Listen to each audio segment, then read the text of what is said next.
Hey everybody, this is Brian Ozone, Masters of the Galaxies, with my best guy from the East Bay, Brian Flynn from Super 7. There you go. It's two Brians. It's two Brians, exactly. So two birds with one stone. Just want to ask, you know, been doing phenomenal with the line. Glad you like it. It's insane that Mattel put this in your hands, and the amount of things that you guys done with it is phenomenal.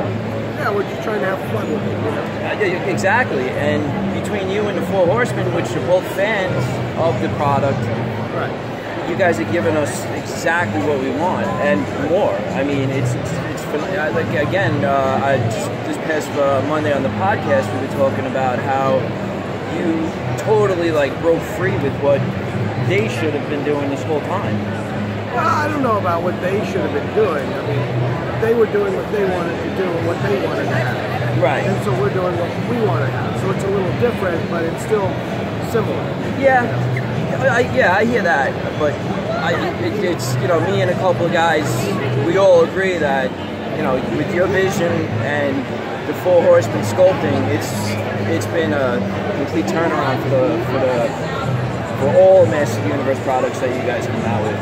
I'm glad you dig it. Yeah, no, what's not to dig? I mean, it's phenomenal. There's plenty of critique. Some of it well warranted, some of it maybe not so much. But you know, everybody has their opinions on what they want. Right. One thing I'm disappointed is that you guys didn't bring Snake Mountain with you. Oh, what? I know. So much room. I know. You showed it at PowerCon. Yeah. Now you just want to touch it. I know. It's all right. Give it a little pat.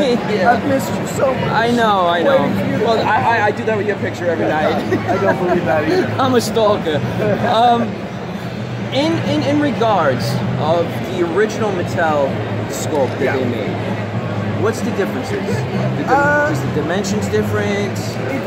It's a little bit different in that ours is actually just a hair bit taller. You know, you're talking like half an inch. Mostly the differences really come into how the thing itself is sculpted. Okay. How all the claws and spikes and different things. A lot of that stuff, like how can we make that so we can actually pull out of a mold? If you will, what was shown at the Mattel booth was like, here's our first draft. Right. And we've been refining it ever since. Nice. So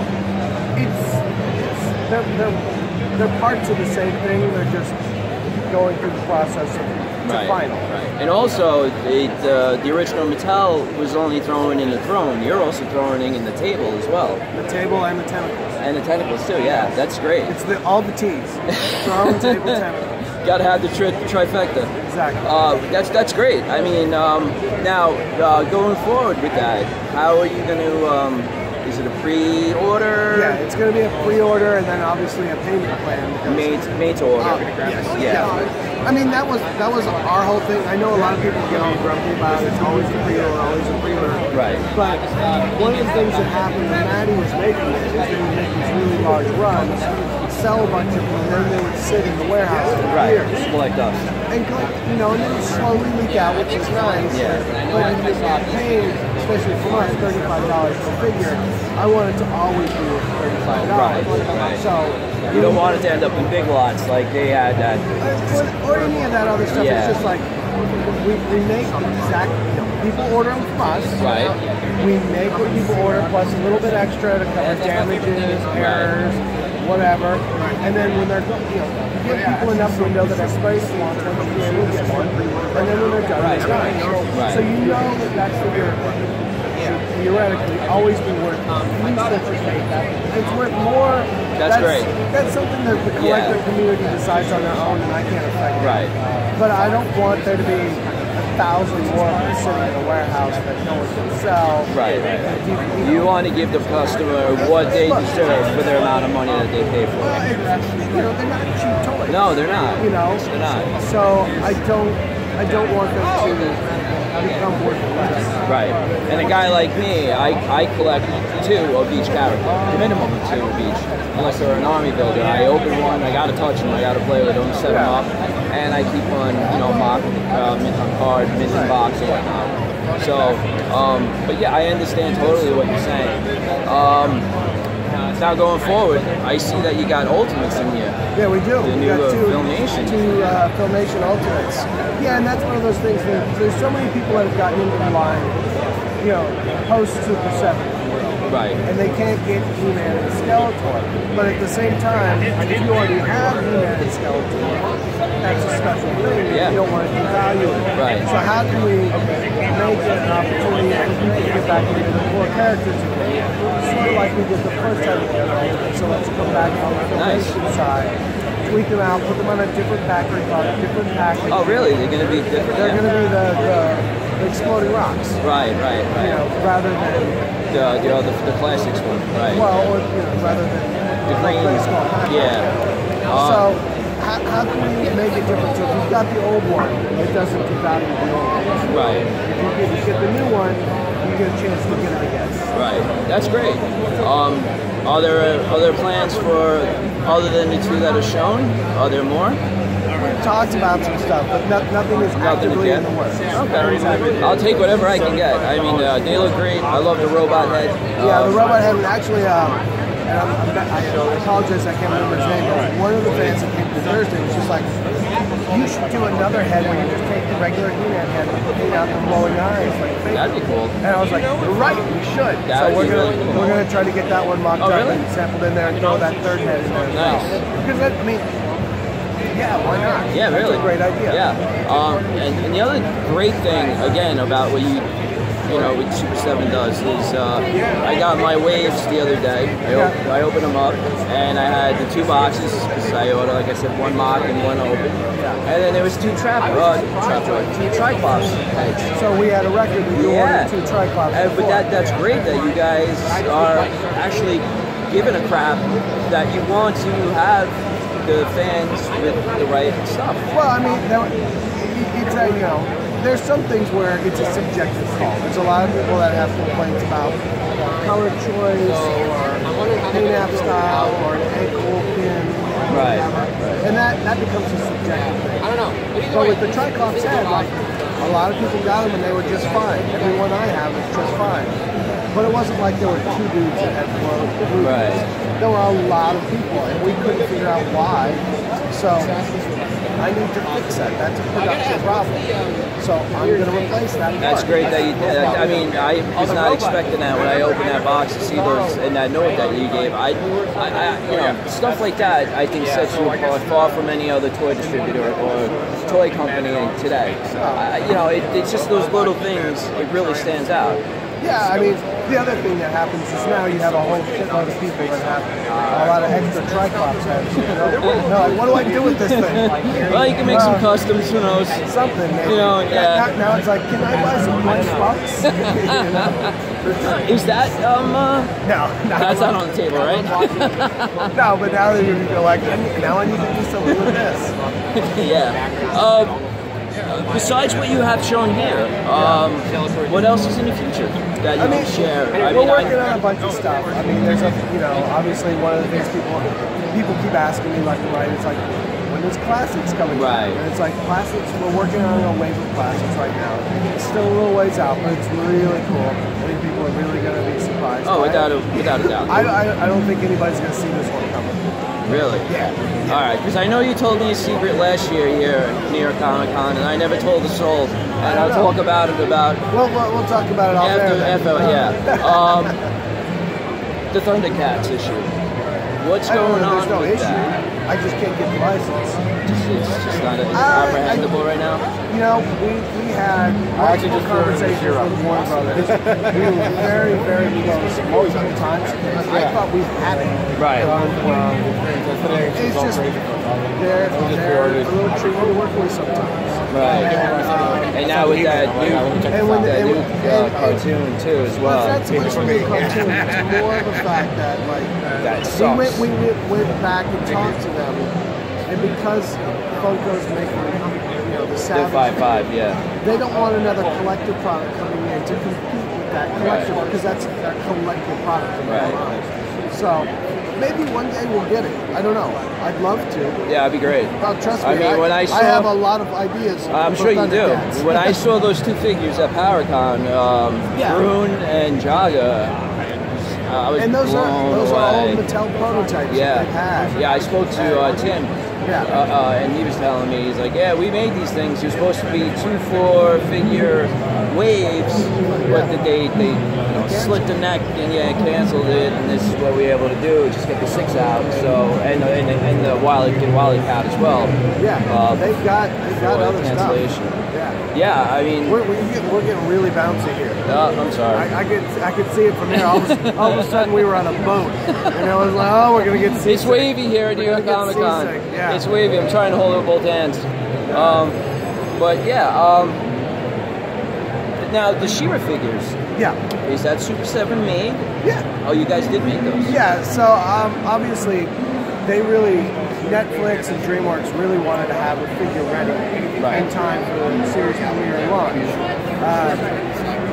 These are the only 2 figures we're making, so we did this in conjunction with them for the launch of the show. Okay. And Mattel will be making a line of She-Ra figures on their own. Oh, really? But they will be coming out later on. So this is just for the term of Comic-Con, just for really? people, and that's it.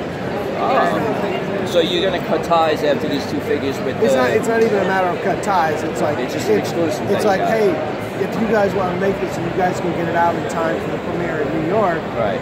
Can you do this? And you did it. And so we did it. Right. Yeah. So it's not like, oh, we have the license or anything. It's like we have the rights to make this for here. Right. And we thought it would be cool to do. Yeah. No, it's cool. I mean, and especially with the Club Crates called She-Ra, it's a great, like, here's the old, here's the new. I didn't see that boomerang there yesterday. Is that something new? No, it's in here. It was? Yeah. Oh, I didn't see it. It was hiding down there. Friday when I was here, I didn't see it. Yeah, it was here. Yeah? Yeah. So, also, I have a question. After Friday, I bought the Phantom Starkiller figure. Yeah. So then I went home and I did some research. Yeah. There was a toy line out years ago. I think there's like 6 or 7 different figures in the toy line. Are you going to continue making them, or? You mean his different characters? There was different figures. Different colorways? There was like Frankenstein monster. There was Killer. There was like 6 or 7 different figures in that toy line that I found. Yeah, Killer bootlegs. I mean, he obviously makes his custom figures all the time. Okay. He makes mashups of all sorts of different things. Okay. Phantom Starkiller was something he started with a bunch of different parts mashed up, and over the years evolved it into a completely unique character that owed no pieces to anything else. Oh, really? You can see some of the inspiration. Oh, yeah. He definitely kind of looks like Skeletor. That's why there's a little bit of Skeletor. It's prone to prime. Originally it was bits of Charon from Clash of the Titans, not Skeletor. Oh, really? Yeah. Okay. So if you go back and look at the really old ones, it's like there's bits of Charon from Clash of the Titans, there's bits of Darth Vader, there's bits of TIE Fighter pilot. Yeah. And he slowly evolved it. Well, he started with that, and that was the impetus. And then over the years, he kept refining it, tweaking it, twisting it, turning it, until eventually he had this character that he was making that was completely his own. Phantom Starkiller. And that's what Phantom Starkiller is. And then we're really good friends with Pete, Killer. And we're just like, this figure is just so cool. No, he's really cool. Like, let's just make it real. Yeah, no, it did definitely. And then turn it sort of, not make it real, because they are real, but like, turn it into an inexpensive action figure you could buy, like the inspiration we started from. Right. And it's kind of this cool, like, the reaction's a no-brainer. I mean, and it turned out absolutely great. Oh yeah, without a doubt. When I went home Friday, I opened it up and already set them up with my Masters figures. Yeah, you're like, all right, this is pretty cool. Yeah, without a doubt. Yeah. So, is there? Are you going to go forward making any other ones, or that's just a one-off? Other characters of his? Yeah. Well, I mean, we're going to do some other stuff with him. Yeah? Yeah. Oh, beautiful. Well, we'll see how people react to it. So far, like I said, most people come to it and they go, I don't know what that is, but it's cool. And that was me. Well, quite honestly, that's the same thing with Garloo. Like, it's a vintage monster toy from the 50s. 1956 or something like that. Yeah. most people don't know who he is, but still a lot of the people that do go, oh crap, I gotta have it. Right. The people that don't, it's like, that's a cool little monster, you know? Yeah. I like it. Yeah. I'll take it, you know? Yeah, but he was a lot bigger back then.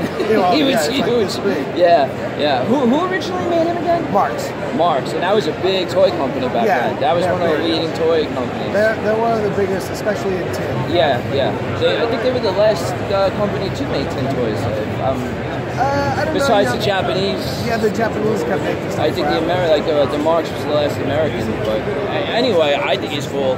I might be tempted to buy one of those before I leave today. Anything else in the works that you want to share with well, you know, obviously we surprise people with the She-Ra and Catra here. Oh, yes. You know, we surprise people with the Ultimate Skeletor. Oh, yes. So basically what's going on right now is actually Prince Adam is showing up early. So it actually shows up in the port on Monday of next week. And then the shipping. So we'll start shipping in about a week after that. So we'll start shipping Prince Adam in a week and a half. We'll start shipping, you know, the vintage 5.5-inch figures first week of November. And then these guys will go up for pre-order. I believe it's the 22nd of October. Oh, that soon, really? Yeah. Oh, wow. Because they're ready to go. Those are finals, Those are final plastic samples. Yeah. They're not. Those aren't painted resin. Not 2-ups or anything. Yeah. No, that's injection plastic. I was. There's a deco change that we need to make on Grizzlor that we're double checking. Okay. But other than that, they're ready to go. Awesome. So that's great. Do that. And now, that's just the wave of filmation, right? You're not doing. And the Ultimates will come at the same time. Oh, so we can get them all at the same time. All 6 of those. Oh, beautiful! All right, that makes sense. That's great. That's cool. That's really cool. Yeah. Any other wisdom that you can spill? I think it's interesting. You know, one of those things that I don't think people really quite understand. You know, there's a lot of people that go, "Why do we keep doing all the pre-orders?" Yeah. And one of those things is like same thing with wanting to make just a finite amount. Right. It's like once I close a pre-order, it takes me 60 days to make the toys. It takes 30 days to ship the toys to me. And then you get them out to us. Right. So it's always, the moment one of these closes, it's always 3.5 to 4 months out. Right. As long as we're ready to go. You know, if we're tweaking a little tooling or something, it might push it out. A little bit longer. But that's why it's always like order these, and it always takes 4 months. It's like, yeah, but you know what? Because I'm making them to order. But the thing is, too, is that people need to understand is that it's not a weight of we're behind schedule. It's more of a weight of necessity of to make them better for everybody. Well, it's just that. It's just that's the process time. Yeah. You know, it's like, but 4 months when you're buying and talking about things, 4 months can seem like it does seem for a long time, especially when you're anticipating them and you're ready for them to show up. Yeah, now it's just like I give you my money, and when they show up, it's a great day. You're like, I know they're going to show up one of these days. Yeah, you know, I mean, they're definitely on their way. It's not something that's not going to come. So, you know, I also see you doing a lot of Cobra, G.I. Joe shirts. Is that something you're we're going to do working towards? We're doing some stuff with G. I mean, it's really hard because with our deal with Hasbro, we kind of can't make anything that would be something that they would make. Yeah. So I got a lot of ideas of things I want to make. I'm sure you definitely but, do. If it remotely resembles anything that they might consider making, you can't. It's off the table. Yeah. So, I heard they're kind of hard to deal with, especially the Star Wars properties. Well, no one can do Star Wars. Yeah. That's just a hard no. I'd like to do Star Wars. Out. If it's Star Trek, maybe. That's Star Wars. Star Trek's hard too. We've been trying. Yeah, really? I want to do Next Generation stuff. Oh, that'd be cool. Yeah, that's my favorite. That was my favorite. Not that much is out there. Yeah, and the Galoob figures, I think Galoob made them. Yeah. I mean, if you guys would make them, they'd be amazing. Well, they did a good job, and Playmates did a great job. Yeah. There hasn't been a ton of stuff since then. Right.